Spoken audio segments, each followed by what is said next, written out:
selamat pagi teman-teman ngerti saham semuanya. Jumpa lagi bareng Mince Friska. Kita akan live tumben banget ya live-nya pagi ini ya, karena memang spesial juga ya. Narasumber kita pagi ini akan ada Bu Masyita. Siapakah beliau? Ya, beliau salah satu staf khusus Menteri Keuangan ya. Nah, kita mau bahas apa pagi ini? Kita bahas isu yang lagi hot ya. Belakangan kan kita banyak baca tuh berita-berita tentang pajak.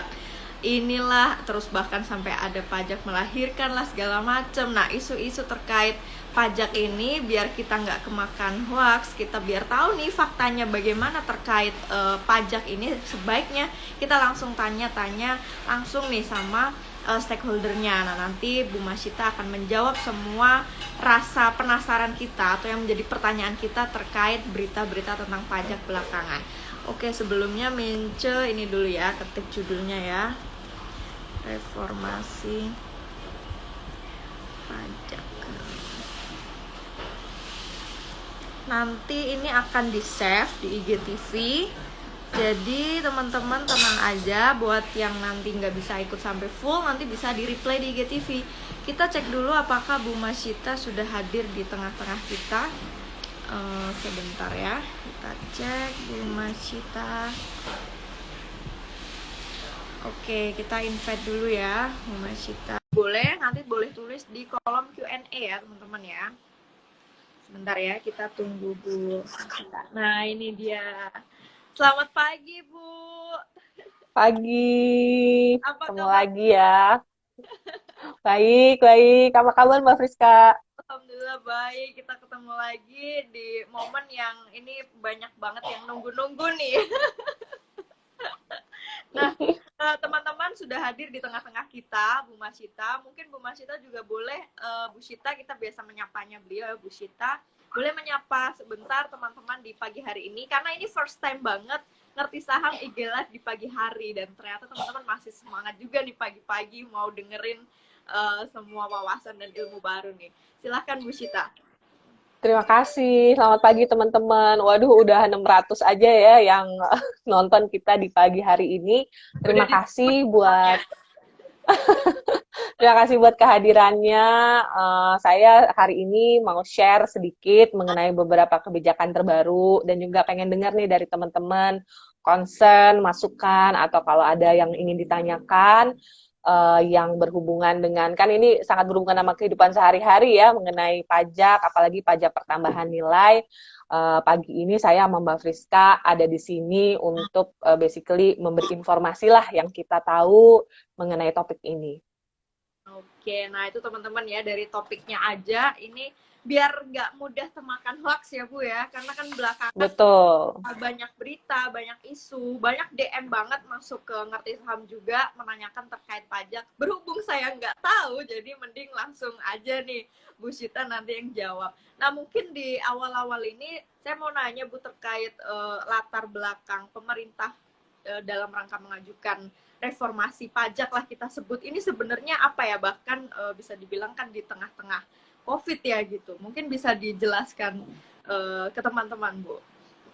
Mm-mm. Jadi sebetulnya undang-undang KUP ini sudah beberapa kali mengalami perubahan ya. Mungkin bisa Jadi di-mention sebenarnya KUP itu apa ke teman-teman? ketentuan umum perpajakan. Oke. Jadi ini sebenarnya basically administrasi perpajakan lah gitu ya, karena memang kan zaman terus berubah. Jadi metode orang untuk mengurus administrasi baik itu di kantor, di sekolah, dan juga untuk pajak misalnya atau bea cukai itu tentu mengalami perubahan juga dong mengikuti kemajuan zaman dan juga teknologi. Jadi memang undang-undang ini atau administrasi keuangan negara nggak hanya perpajakan ya, kita update terus. Contohnya nih, misalnya zaman dulu kita itu kalau melihat pengeluaran negara mungkin nggak bisa day to day karena semuanya paper base. Sekarang semua itu langsung diinput. Jadi kalau kita di Kementerian Keuangan bisa lihat nih, oh hari ini KL misalnya Kementerian Pekerjaan Umum hari ini mengeluarkan uang berapa dan untuk proyek apa, itu kita bisa lihat daily. Itu kan juga karena perubahan teknologi. Nah, di bidang pajak juga perlu diupdate nih teman-teman. Makanya kita mengajukan RUU kepada DPR yang sebetulnya pembahasannya sih belum dimulai ya, tapi kurang lebih ada pokok-pokok utama yang sudah bisa kita diskusikan. Tapi hebohnya udah dari sekarang ya Bu, padahal DPR aja belum belum apa namanya membahas secara detailnya kayak. Nah, Betul, betul sekali. terkait urgensi sendiri dan tujuan apa pengaturan kembali pajak tersebut, dan mungkin bisa dijelaskan juga implementasinya nanti untuk PPN tersebut itu di lapangan seperti apa Bu Shita? Nah, jadi pajak pertambahan nilai itu kan namanya juga pertambahan nilai ya, value added. Jadi kita itu setiap memberikan value added kepada perekonomian, itu kita menciptakan additional output dan itu memang di negara manapun itu ditarik pajak ya. Misalnya saya bikin baju ya, saya bikin baju. Dimulai dari misalnya orang dari kapas jadi benang gitu ya. Itu ada value added, itu dipajak, ada pajaknya. Kemudian dari benang menjadi kain, itu juga ada value added yang tercipta. Tentu itu juga akan dikenai pajak pertambahan nilai. Dan juga nanti sampai dengan baju dan sebagainya gitu ya. Jadi setiap kali penambahan value added itu, kita memang semua negara pasti mengenakan pajak karena itu bentuk sumbangsih warga negara untuk negaranya ya, sama dengan kayak pajak bumi dan bangunan dan lain sebagainya. Nah, pelaksanaannya sendiri tentu ini belum dibahas di DPR, tapi memang ada beberapa hal. Salah satunya tuh yang paling besar sebenarnya perbaikan administrasi perpajakan, tapi juga ada perbaikan sistem PPN. Nah, kalau dulu PPN itu misalnya untuk yang ramai kan sekarang sembako tuh ya, sembako. Nah, sembako itu adalah bahan pokok makanan kita kan, yang bisa kita beli di pasar, di supermarket, di mana-mana. Nah, sebelum ini seluruh sembako itu termasuk ke dalam barang bukan kena pajak ya. Jadi tidak dikenai pajak sama sekali. Baik itu kalau kita beli beras yang biasa sampai beras yang premium atau daging biasa sampai wagyu ya, itu tidak dikenai pajak. Padahal kan tentu ada pertambahan nilai yang berbeda-beda nih. Kalau kita memproduksi bahan-bahan yang premium, itu tentu value added-nya terhadap perekonomian sama-sama dagingnya, sama-sama jenis makanannya, tapi nilainya berbeda. Nah, ini tentu diperlakukan berbeda-beda, gitu ya. Di berbagai negara sebetulnya juga agak beda-beda tuh Mbak Friska. Jadi banyak negara juga yang, ini saya harus lihat contekan, nih takutnya salah ya. Siap, siap. Misalnya di Austria gitu ya, agriculture itu 13% pajak pertambahan nilainya. Kemudian di negara-negara kayak misalnya, oke lah kalau Eropa memang semuanya double digit ya, tapi ada negara seperti Kolombia itu di 5%. Kemudian Portugal, Poland itu di 5 dan 6% gitu ya. Jadi beberapa negara berkembang yang di Eropa itu juga mengenai PPN terhadap beberapa jenis sembakonya. Hmm. Tapi mungkin bisa diperjelas sembako di sini tuh kalau nggak salah untuk yang premium ya Bu Shita ya. Iya, hanya yang premium. Jadi untuk sembako dasar, karena itu adalah kebutuhan pokok yang memang kan kita kalau misalnya ingin memperbaiki gizi masyarakat, itu perlu ya. Jadi itu memang belum ada rencana. Jadi kalau kita kayak kemarin, teman-teman mungkin lihat Bu Sri Mulyani ke pasar gitu ya, untuk Iya. menunjukkan gestur ya, memberitahu bahwa bahan-bahan yang kita lihat di situ semua nggak ada yang kena pajak tuh gitu ya. Yang akan kena PPN itu yang betul-betul premium saja. Oke, jadi itu teman-teman ya sudah clear harusnya terkait sembako di pasar tradisional itu nggak dikenakan pajak teman-teman. Jadi khusus untuk yang sembako premium. Karena mungkin karena banyak awam jadi mereka tahunya sembako yang di pasar tradisional pun nanti dikenakan pajak gitu. Iya, enggak, jangan khawatir, jangan khawatir. Jadi kita kalau masih mau makan daging, bikin soto ayam, bikin soto daging, rawon, semuanya masih bebas PPN kok, teman-teman. Oke. Nah, yang lebih menarik lagi mungkin terkait ini penasaran juga. Kenapa pemerintah menyatakan juga nih reformasi PPN ini akan apa sesuai dengan nilai asas gotong royong gitu, dan kenapa gitu? Kenapa menyatakan gotong royong gitu? Nah, ini penasaran nih sesuai tema kita. Mm-mm. Sebetulnya semua pajak, nggak hanya PPN atau PPN yang misalnya sembako premium ini, itu sebenarnya bentuk kita gotong royong sih, gitu ya. Jadi kalau kita nih punya gaji ya, gaji kita kan langsung dipotong PPh gitu ya. Itu bentuk gotong royong kita, karena kalau nggak nanti siapa yang bangun fasilitas umum seperti jalanan, kemudian bikin MRT, bikin LRT, teman-teman nanti berangkat kantor atau yang di daerah juga kan sekarang banyak sekali pembangunan, bangun sekolah. Jangan lupa sekolah tuh masih gratis loh, dan uang pendidikan sekolah itu masih 20% dari APBN kita gitu ya. Jadi sebetulnya banyak banget fasilitas dari kita bangun pagi sampai dengan kita tidur yang sebetulnya disediakan oleh negara, terutama buat golongan yang memang butuh nih, gitu ya. Nah, tentu teman-teman yang golongan sudah lebih menengah ke atas gitu ya, kita juga punya tanggung jawab sosial lah ya, karena kita menghasilkan penghasilan di negara ini dan mempergunakan fasilitas umum yang sama, tentu kita bergotong royong untuk pembangunan. Nah, pajak itu sistemnya yang baik itu sebenarnya kalau untuk keadilan ya, adil kan nggak harus semua sama. Misalnya saya yang udah bekerja 15 tahun dengan yang baru lulus gitu kan, income-nya berbeda, tentu tidak adil kalau dikenai pajak yang sama. Oleh karena itu, pajak yang baik itu adalah pajak yang progresif. Jadi semakin tinggi kemampuan kita untuk menghasilkan income atau value added, semakin tinggi pula pajak kita gitu ya, untuk membantu, karena kita punya space untuk membantu orang lain lebih besar. Nah, sistem pajak progresif inilah yang kita sedang usahakan. Jadi teman-teman bayangkan ya, misalnya dulu subsidi BBM ya, subsidi itu kan kebalikannya pajak, teorinya sama-sama kita mau bikin progresif. Kenapa dulu kita reformasi subsidi BBM?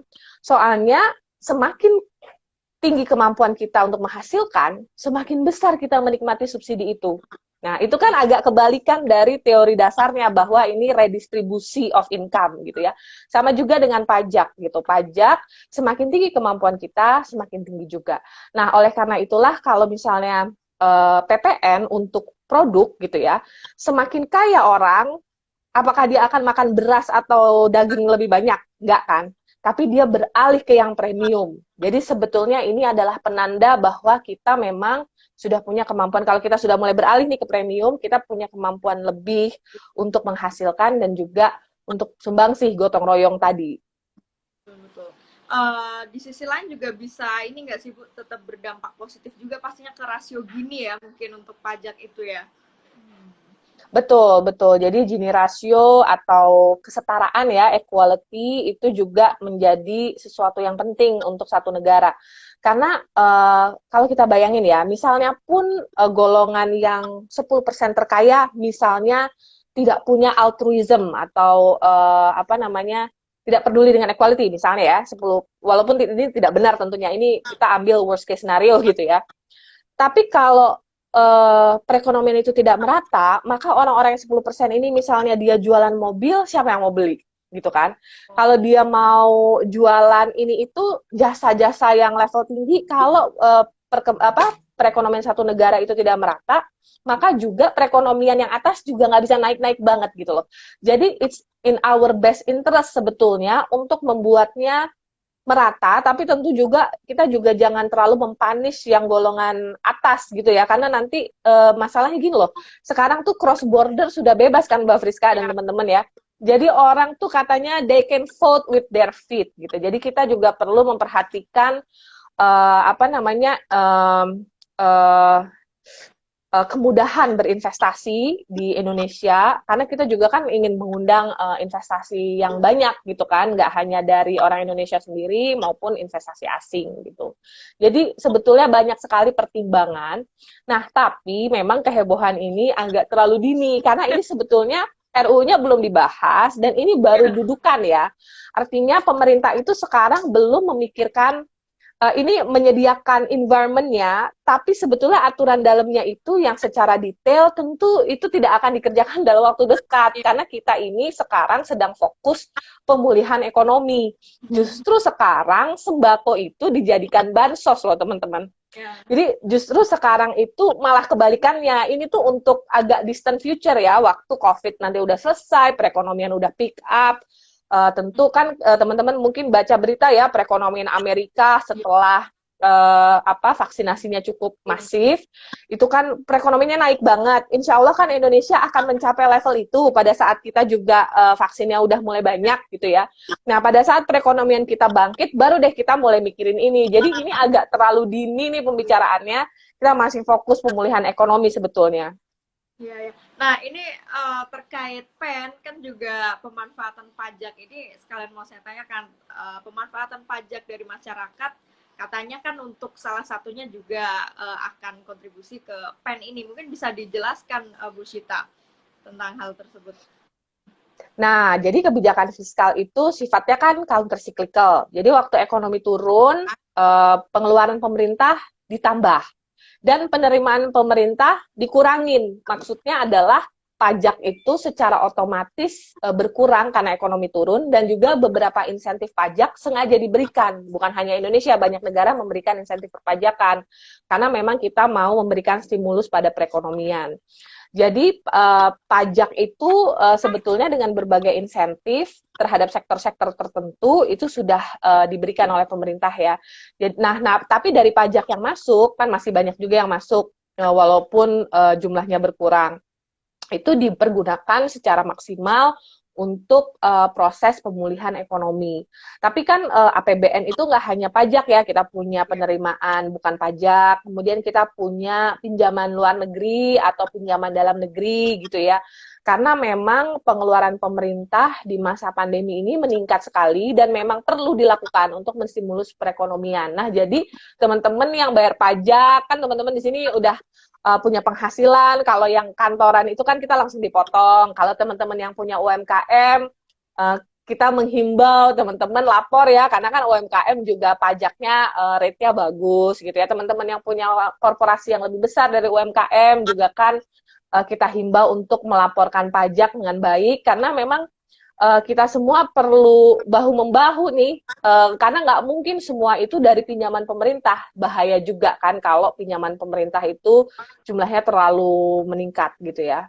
Kita perlu sebagian itu dari domestic revenue mobilization, dari pajak, bukan pajak, dan lain sebagainya. Ya, ini memang bentuk gotong royong kita ya, Bu Syita ya, untuk membantu negara lah salah satunya melalui pajak ini. Nah, mungkin sebelum, oh ya teman-teman, mengingatkan kembali kalau ada yang mau ditanyakan Bu Syita, mumpung kita bisa nanya apakah itu fakta hoax, tulis aja pertanyaannya di kolom Q&A ya, nanti Bu Syita akan coba untuk menjawab.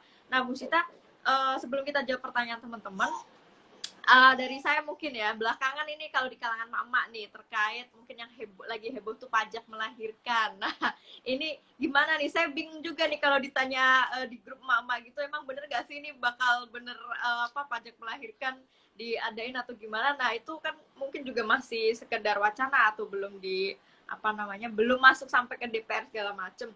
Boleh mungkin Bu Syita sharing ke teman-teman di sini, Bu. Jadi ini juga sama dengan sembako ya, teman-teman nih yang udah emak-emak kayak saya dan Mbak Fiska mungkin. Jadi jasa kesehatan yang kita bayar melalui BPJS Kesehatan atau jasa kesehatan yang sifatnya dasar seperti melahirkan itu tidak dikenai pajak teman-teman. Jadi jangan khawatir.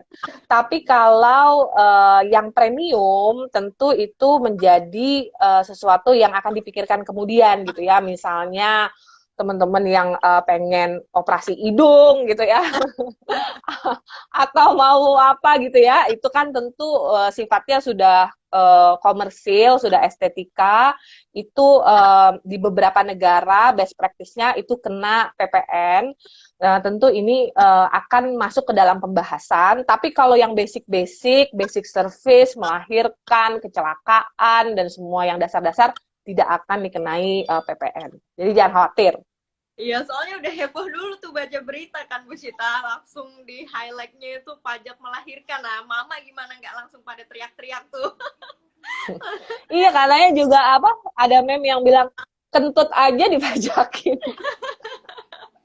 Nah, kalau yang pajak sekolahan itu gimana Bu sebenarnya Bu? Di Nah, berita-berita aku juga sekolahan. tuh. Mm. Iya, nah sekolahan juga sama nih. Jadi sekolah itu kan sebetulnya externality positifnya banyak ya. Jadi kalau misalnya Mbak Friska nyokolain anaknya atau saya nyokolain anak saya, yang mendapat value added-nya bukan anak kita aja, bukan kita aja, tapi Indonesia gitu kan. Karena kalau anak-anak Indonesia semua pendidikannya baik, produktif dan lain sebagainya, negara ikut maju dan lain sebagainya. Jadi externality-nya positif. Kita mengeluarkan uang pendidikan buat anak kita, tapi yang beruntung bukan keluarga kita aja, tapi seluruh negara gitu ya. Oleh karena itulah pendidikan dasar dan pendidikan basic itu tidak hanya tidak dipajekin, tapi juga disediakan secara gratis gitu. Ya. Karena memang pendidikan ini sangat-sangat penting. Nah, namun teman-teman kan tahu ya, ada pendidikan yang memang sifatnya sudah bukan misi sosial lagi, tapi sudah komersial gitu ya. Nah, ini tentu aturannya berbeda. Ini kan juga kita lihat di berbagai negara ya, Vietnam misalnya. Kalau Singapura oke lah, mungkin teman-teman bilang Singapura kan negara maju, mereka pajak pendidikan 7%. Kita kasih contoh misalnya Cina atau Vietnam. Vietnam itu 5% ya, di Cina itu 6%, di Thailand itu 7% gitu ya. Tapi kalau kita nih misalnya anak kita sekolah di negeri gitu ya, kita kan masih ikut, bukan hanya tidak dipajekin, kita even nggak bayar sekolah gitu kan. Jadi jangan khawatir. Ini juga misi pemerintah. Kan seperti saya pernah cerita sebelumnya ya, kita mau jadi negara maju di 2045. Engine dari pertumbuhan ekonomi itu selain teknologi dan lain sebagainya, engine pertama itu human capital. Jadi yang namanya pendidikan itu adalah prioritas pemerintah, teman-teman jangan khawatir gitu ya. Bahkan kalau dulu nih ya, dulu kan kita belum ada LPDP nih Mbak Friska Oh ya. iya. Angkatan saya dulu kalau cari beasiswa susah loh. Saya Iya. S2 itu yang bayar bukan pemerintah Indonesia, pemerintah Australia. Oh Saya waduh. S3 yang bayarin bukan pemerintah Indonesia, pemerintah Amerika ya, karena dulu waktu saya sekolah belum ada LPDP.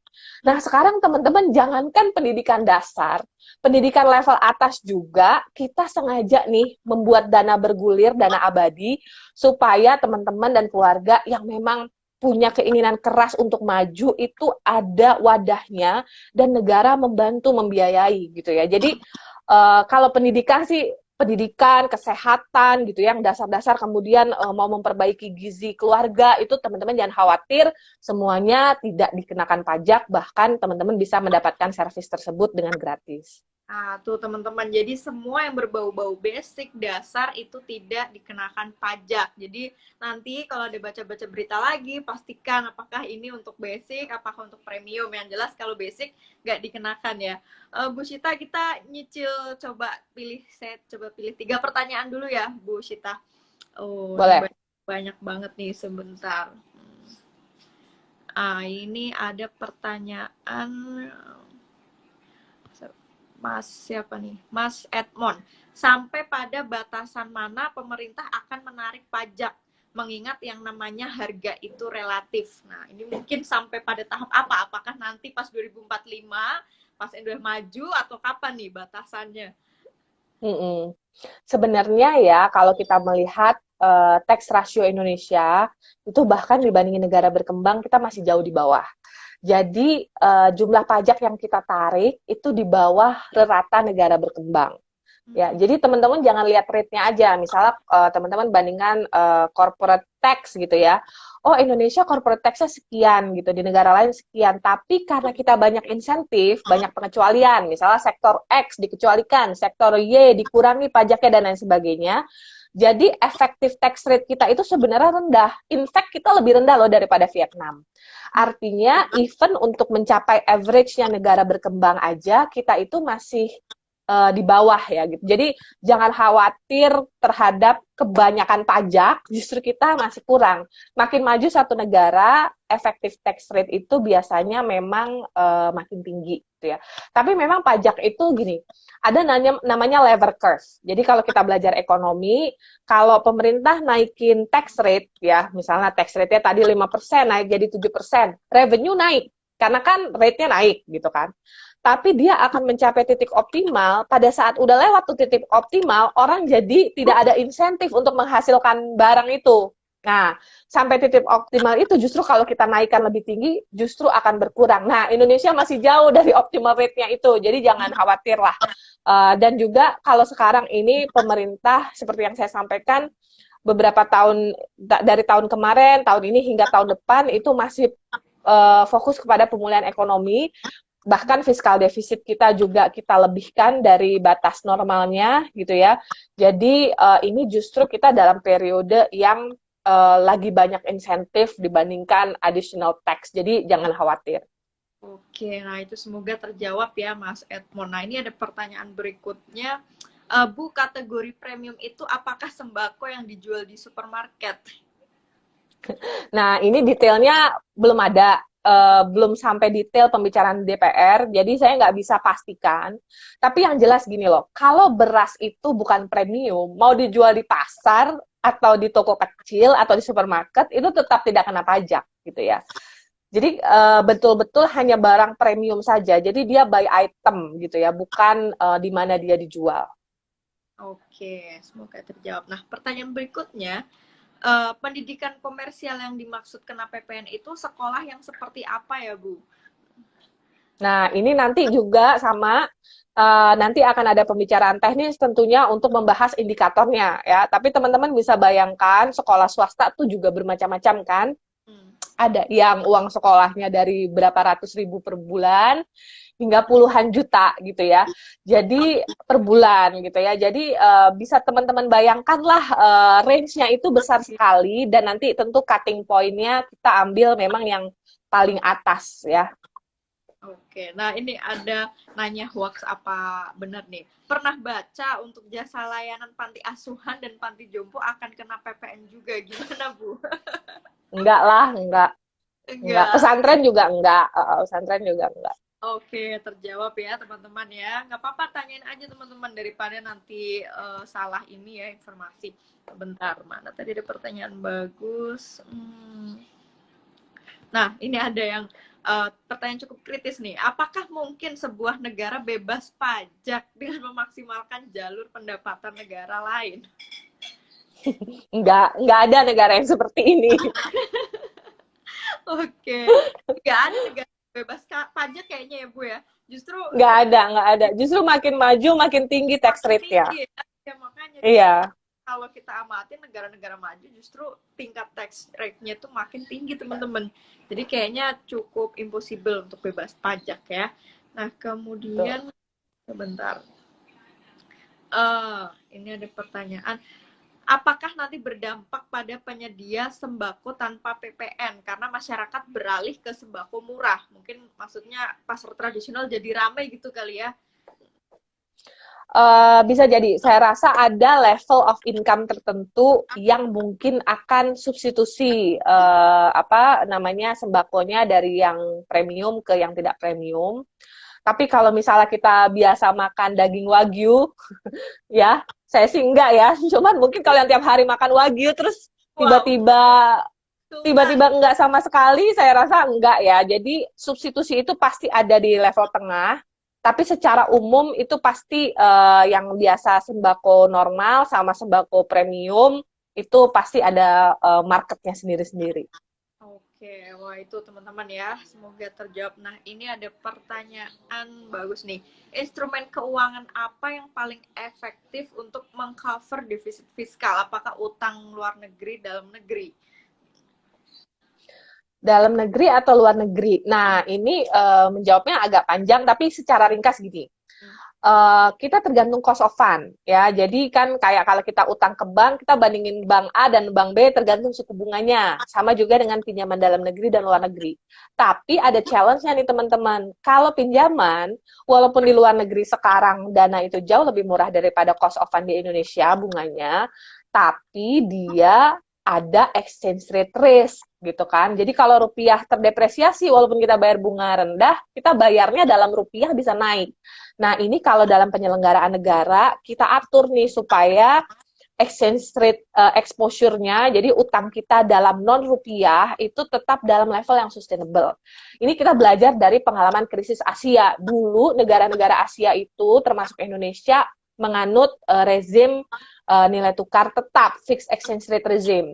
Nah, kalau rezim ini rupiah itu nggak berubah-ubah banget, Thai baht itu nggak berubah-berubah banget. Kalau ada tekanan mata uang, bank sentral masing-masing negara yang melakukan jual beli antara rupiah atau baht dengan US dollar untuk mempertahankan exchange rate risk-nya.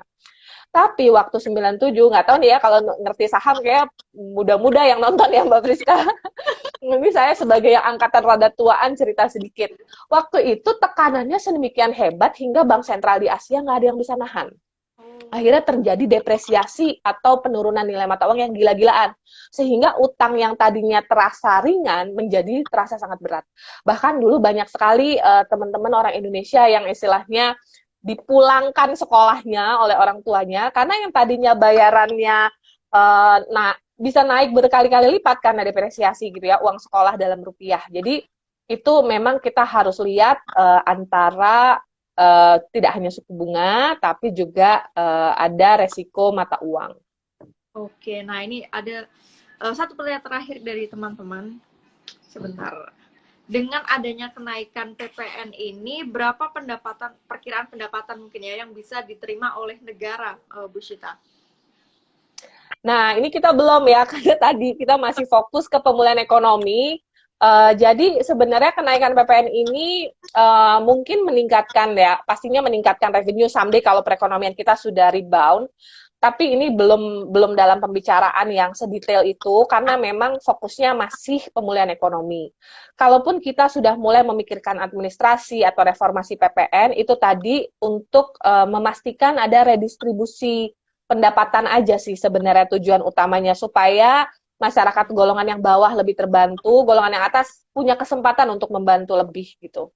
Oke, siap-siap. Nah, satu pertanyaan terakhir dari saya sebelum kita close. Mungkin terkait ini banyak juga sih teman-teman yang bertanya terkait upaya pemerintah atau bentuk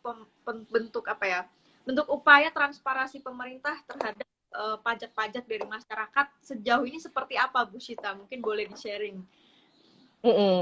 Nah, jadi pemerintah itu sangat serius ya untuk memberantas korupsi ya di beberapa tahun terakhir ini, nggak hanya di masa pandemi ini aja. Jadi memang kalau kementerian itu kita diaudit dengan sangat ketat gitu ya, pengeluarannya, pemasukannya, cara mengeluarkan. Nah, kalau Kementerian Keuangan, karena dia center dari semua uang, jadi kita itu yang melakukan transfer ke kementerian lain. Kita yang melakukan transfer ke daerah. Nah, ini ada metode evaluasi dan monitoringnya sendiri-sendiri nih. Yang Kementerian Keuangan punya data, misalnya kalau ke daerah, Kementerian Dalam Negeri juga punya data, dan lain sebagainya, nanti diaudit gitu ya. Jadi memang ini adalah kerja bersama, tentunya kita ingin transparansi penggunaan itu disesuaikan dengan tujuannya. Tapi ya ingat ya, itu dari segi administrasi atau legal lah ya. Tapi juga quality of spending itu bukan hanya itu penting, tapi ada yang lebih penting lagi, satu lagi adalah, betul nggak sih setiap Rp1 yang kita keluarkan, uang negara, itu memang untuk sebesar-besar kemakmuran rakyat. Contoh, Rp1 kita keluarkan untuk subsidi BBM yang dinikmati orang yang sebenarnya sanggup beli BBM. Apakah itu untuk sebesar-besar kemakmuran rakyat? Apa nggak lebih baik kita kasih itu untuk misalnya beasiswa LPDP untuk anak yang dari daerah terpencil yang nggak mampu. Jadi setiap rupiah itu kita lihat penggunaannya yang paling besar untuk kemakmuran kita bersama. Dan tentu kadang-kadang ada golongan yang kesannya merasa dirugikan, tapi sebenarnya karena golongan tersebut mampu, dan ada golongan yang akan semakin dapat banyak nih Mbak Friska. Contohnya ya, program Keluarga Harapan itu adalah salah satu proyek pemerintah direct transfer untuk keluarga rentan dan miskin, sehingga tuh mereka setiap bulan dapat cash. Supaya apa? Supaya anaknya gizinya bisa terjaga, Terus kalau sekolah, walaupun sekolahnya gratis, tapi kan butuh lain-lain ya, misalnya beli buku, ya kan, dan lain-lain lah gitu. Atau misalnya dari keluarga miskin, dia ada opportunity cost of time, karena anaknya bisa aja disuruh ngamen untuk menghasilkan. Tapi kalau kita kasih direct transfer PKH, anaknya nggak perlu ngamen, sehingga mereka bisa punya waktu untuk menikmati sekolah gratis, gitu ya. Jadi gratis aja nggak cukup, teman-teman, untuk golongan tertentu. Dan ini yang pemerintah berusaha lakukan, kita tuh benar-benar berusaha fokus bantu yang lagi perlu dibantu. Nanti kalau mereka udah sanggup, mereka pun akan menyumbang pada Indonesia melalui pajaknya mereka juga. Oke, nice, nice. Nah, itu teman-teman ya, semoga terjawab nih komen-komen atau DM-DM teman-teman terkait transparansi, bentuk upaya transparansi pajak dari pemerintah. Nah, di closing terakhir ini, semoga dari Bu Syita tadi udah banyak meluruskan skeptis teman-teman terhadap pajak belakangan ini, isu-isu berita segala macam. Nah, di akhir seperti biasa, Bu Syita boleh memberikan closing statement-nya, Bu, untuk sesi live hari ini. Makasih Mbak Friska. Teman-teman, terima kasih antusiasme dan juga pertanyaannya yang sangat jujur gitu ya. Nanti kalau ada pertanyaan lagi boleh lewat Mbak Friska, nanti kita adain sesi lain kalau ada kebijakan-kebijakan yang teman-teman pengen tahu banget sebenarnya kondisinya seperti apa. Nah, saya ingin menghimbau nih, karena teman-teman ngerti saham kan pastinya golongan yang sudah teredukasi, golongan yang kita harapkan memang jadi engine dari pertumbuhan ekonomi dan kemajuan Indonesia. Kalau ada informasi yang teman-teman kurang yakin, bisa di cross check. Kemudian kalau sudah tahu, kita mohon bantuan teman-teman juga untuk menyebarkan berita yang benar kepada network masing-masing. Kemudian kita berusaha yang terbaik nih ya. Saya misalnya di Kementerian Kerja, mungkin teman-teman yang khusus setiap hari investasi, atau ada yang 50-50 masih kerja kantoran, tapi juga invest, tapi juga punya toko dan lain sebagainya. Kita semua tuh punya peran yang besar loh untuk pendidikan. Gak ada satu bidang yang lebih baik dari bidang lain. Dan investasi itu adalah memang core-nya negara maju gitu ya. Jadi memang saya sangat senang nih dengan komunitas-komunitas investasi muda kayak gini, karena nanti teman-teman itu yang jadi core-nya pembangunan Indonesia. Mudah-mudahan tetap semangat dan semangat berbagi juga, tidak hanya dalam bentuk sedekah ya atau zakat, tapi juga pajak itu adalah salah satu komitmen kita untuk berbagi juga kepada orang lain. Oke, siap-siap, nice closing. Terima kasih Bu Syita. Pagi ini udah mencerahkan kami semua terkait ya isu-isu yang selipir-selipir tentang pajak. Semoga teman-teman juga tercerahkan, nanti bisa nonton lagi di IGTV. Saya izin untuk save ya Bu Syita ya di IGTV biar semakin banyak yang tahu dan mereka menyebarkan ke networknya masing-masing.